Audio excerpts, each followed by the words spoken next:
Hey YouTube, this is Cecilia Lane. Today is Tuesday, I think. January 9th. Yes, I believe that's Tuesday. Wednesday, January 9th. Eek. Um, I am coming to you today to talk about maintenance. To give you a little background, I had my surgery in September of 2010. I went in at 254. And this morning I weighed 151.2. My maintenance weight has been 150. I usually run between 150 and 154, depending on the time of the month. And I have been maintaining for the last year. I reached goal of 160 pounds 11 months out, and then went down to my maintenance weight of 150, and like I said, I usually go between 150 and 154 a few months later, and I've maintained that now for the last year. So maintenance for me, let me start with when I first lost my weight. When I first lost my weight, because I could only consume small quantities of food at a time, and I did not want to lose any more weight. I was happy with my 150. I had a huge closet of size 8 and now size 6 clothes, and did not want to come out of those and have to replace them. Plus, I was very comfortable. I never wanted to be skinny. Wanted to be slim. Never wanted to be skinny, and my husband definitely does not want me skinny. So I had to work at it, and because of my gallbladder being out, having problems with proteins that are high in fat, things like that, and then of course because of the weight loss surgery, I have sensitivity to sugar and things like that. I have like some symptoms of dumping that are usually more common with bypass, but I do have a lot of those symptoms. And so I do have food sensitivities. That meant that I had to create a diet regime or habits, I guess, that would complement, how my body was functioning now, what I needed to focus on, and what I needed to stay away from. So the number one place that I started was the rules after weight loss surgery. So I started out with knowing that I needed to drink my water and I needed to have my protein. So I focused on water, then protein, then vegetables, then low carbs, the like complex carbs, good carbs, and then things like fruits and good fats. So in the beginning, I would eat my 3 meals a day, plus I would have 2 to 3 snacks a day, probably 3 snacks a day on average, because I would have a snack between breakfast and lunch, and then a snack between lunch and dinner, and then a snack after dinner. My snacks usually consisted of Chex Mix, low-fat wheat thins, pretzels. That was pretty much it. Those were kind of my favorite things. It was easy for me to consume enough of them without them making me sick because of my sensitivities, and they didn't cause problems with my gallbladder being gone. So I had to work hard to eat more throughout the day so that I could maintain my weight and not lose any more. As soon as I would go to a conference or to a training, go out of town, and it would ruin my routine, I didn't have access to my healthy snacks, and then I'd just get busy, and of course I wouldn't eat, except for the meals. Then I would usually end up dropping a couple pounds. But as soon as I got back home and started my normal eating regime, I would be okay. Now today, maintenance is very different. Not very different, but it is different. It has changed because today I cannot do that constant eating, because I can consume, comparatively speaking, large quantities of food, or much larger quantities of food.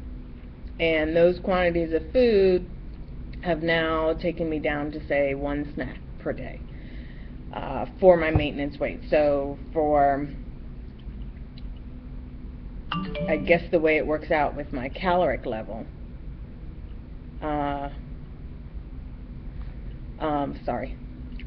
because of my caloric level and my activity level, usually 3 meals a day plus 1 snack maintains me pretty well.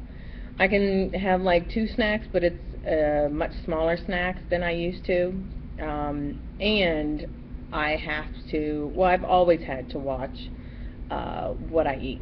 Like, I can't just, well, I guess before I could have, and when I would eat stuff, it wouldn't really impact my weight or anything.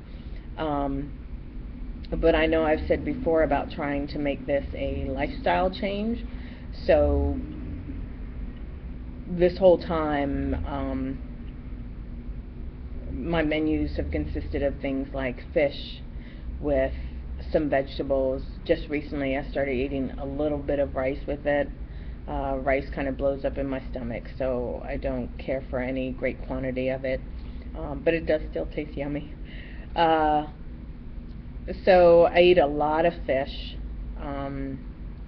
I eat a lot of chicken, a lot of salads. I make this thing called tuna pasta. I eat a lot of tuna with skim milk that's fat-free. And I eat spaghetti. I make spaghetti, and then just a lot of chicken. A whole lot of chicken, and some shrimp, and a whole lot of fish. Another snack that I really like is like the crab legs, the imitation crab legs.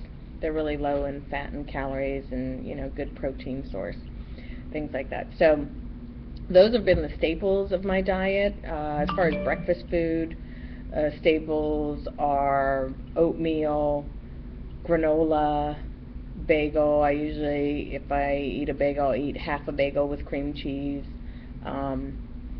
And then I would say my one big nemesis as far as fast food has gone, that has not left me even after the surgery, is I still love like fast food breakfast food. I can't eat anything but the sandwich, and it takes me forever to eat the whole sandwich. I just recently started being able to finish it, but that usually ends up being like breakfast and lunch. But I still love, fast food breakfasts like McDonald's sausage, egg and cheese bagel, or Chick-fil-A's spicy chicken biscuit. So I still have a thing for those things. That's really the only fast food that I eat. I don't do too well with hamburger meat, or maybe I just don't like it. I don't know. I don't know if it's psychological or if it's real or whatever. I don't eat steak very often because you have to chew it up real well. It has to be cooked just right. So I still have some trouble with that.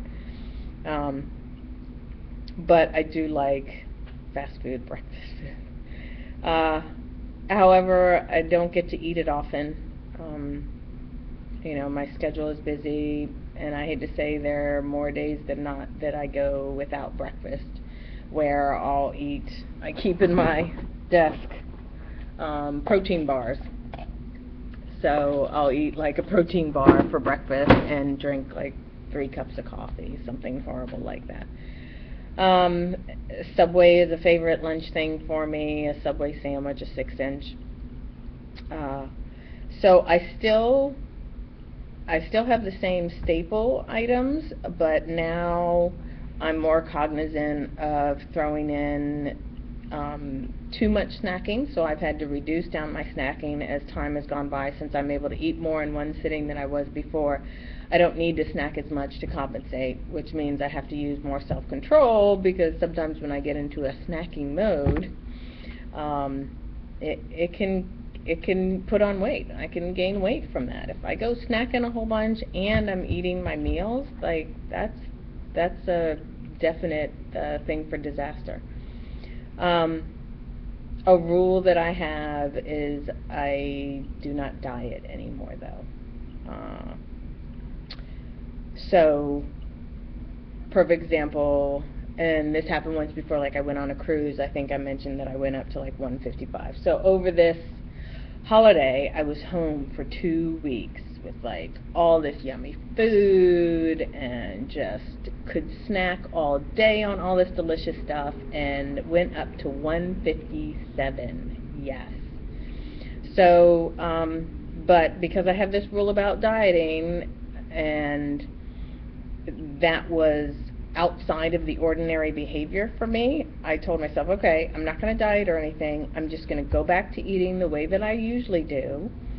I'm going to stop all this, heavy foods and heavy snacking, which is not what I normally eat anyways, and not how I normally conduct my or have my eating habits. And just go back to what I normally do. And I think a lot of it was like salt retention because of a lot of the kind of foods, because a couple days later, the 5 pounds gone, 5-6 pounds gone, and like I said, I'm 151. So I do have to be careful. I do have to use restraint. I have to watch what I eat. I still follow all the rules. I still stay away from, or make a concerted effort to stay away from the things that I'm supposed to stay away from. There is nothing off limits for me, but if I eat, if I know that I ate a lot of food today, then tomorrow, I'm going to have a protein bar for breakfast, and I'll have a can of soup for lunch, and for dinner I'll have regular dinner, and I may have a handful of pretzels as a snack in between. Give me a day or two and it all evens out. So that's kind of my rule, is just making sure that I am always trying to put my best foot forward with healthy and smart eating, that I'm not doing yo-yo eating necessarily, and that I'm not doing any kind of dieting or regimes like that, things that I can't do consistently. So it's not so bad if I go out of the ordinary, eat some crazy stuff, put on a couple pounds, and then go back to my usual eating. It's easy to go back to my usual eating. It is difficult to go on a diet.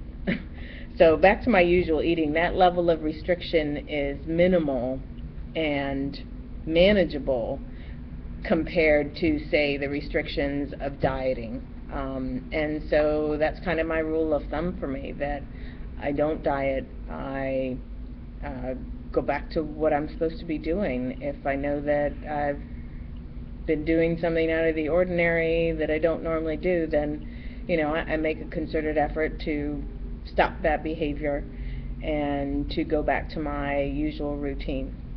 And it takes a couple days, and a couple days later, everything evens back out, and so I've been able to maintain. I do get on the scale every couple of days, and just pay attention to what's going on. I don't count calories. I think a big part of the reason why I don't have to is because I did for so long that I have a good idea of how many calories are in certain things.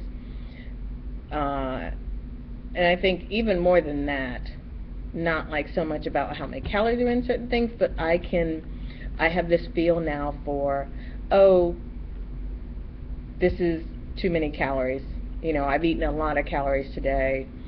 I ate just enough calories today. I kind of have this sense now of, where I'm sitting and what is my, maintenance amount of food. So it's not so much calories, but I know I can assume this kind of food and this amount of quantities, and, when I get on the scale all this time, I'm not seeing any change in my weight.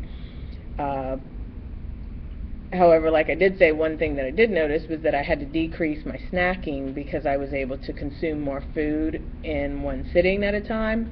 And so, that starts to show up on the scale. So when I saw that I was leaning towards the 154, 153 and kind of staying there, then I was like, okay, I need to snack a little less, reduce that down, cut back on that, and make snacking less part of my new lifestyle, because now I maintain, at a lower caloric level, but I can consume more food, so I need to be more cognizant and careful of that. So that's what I eat. That's what maintenance means to me today. That's what it was like for me when I first started maintenance. Maintenance was a very scary road. It still is. I still freak out and panic and stuff, especially whenever I put on any kind of weight. But I stick to the rules. I stick to the rules that I know what I'm supposed to be eating. I know how often I'm supposed to eat. I know how I'm supposed to eat, that I'm supposed to eat slowly, that I'm supposed to chew, that I'm supposed to stay away from certain foods and focus on other things. And whenever I go back to those rules, everything always falls back into place. And so, like I said, this holiday time was a perfect example of that. I generally don't deviate more than a day or something, or I guess not even a day, but an item, a food item or a meal from my normal eating. Like I may go out to dinner and eat some dinner plus a couple bites of dinner plus a couple bites of dessert, which normally I wouldn't have dessert because I'm trying to just focus on getting in my meals. So that's usually the most out of the ordinary that I do, or that I have something, a candy bar or something like that as a snack instead of my pretzels that I should have. But the holiday thing was a really outside of the ordinary, and so it was just a good lesson and a good reminder about the rules work. I mean, we need to follow the rules. We need to be taking care of ourselves. We need to do what we've been told, what we've been taught, and we need to continue that, no matter how far out you are. So I attribute my success to sticking to that. I know some people think that I've kind of not done any work because I don't talk about the work that I do, the non-mental work, so the physical work that I do. But I do have to work at it. I do have to think about it. I have to monitor. I have to follow the rules. I have to put good things into my body constantly on a day-to-day basis. I have to drink my waters. I have to get my protein in. And I have to take my vitamins. I have to do all of those things every day, and an indiscretion here and there isn't the end of the world, but it definitely could be if then I start treating myself badly and I'm not doing what I need to be doing. So I stick to the rules, and I do what the rules say that I'm supposed to do, and I think that is the biggest factor in my success and my ability to maintain my weight. So thanks so much for listening, and until next time, thank you, YouTube.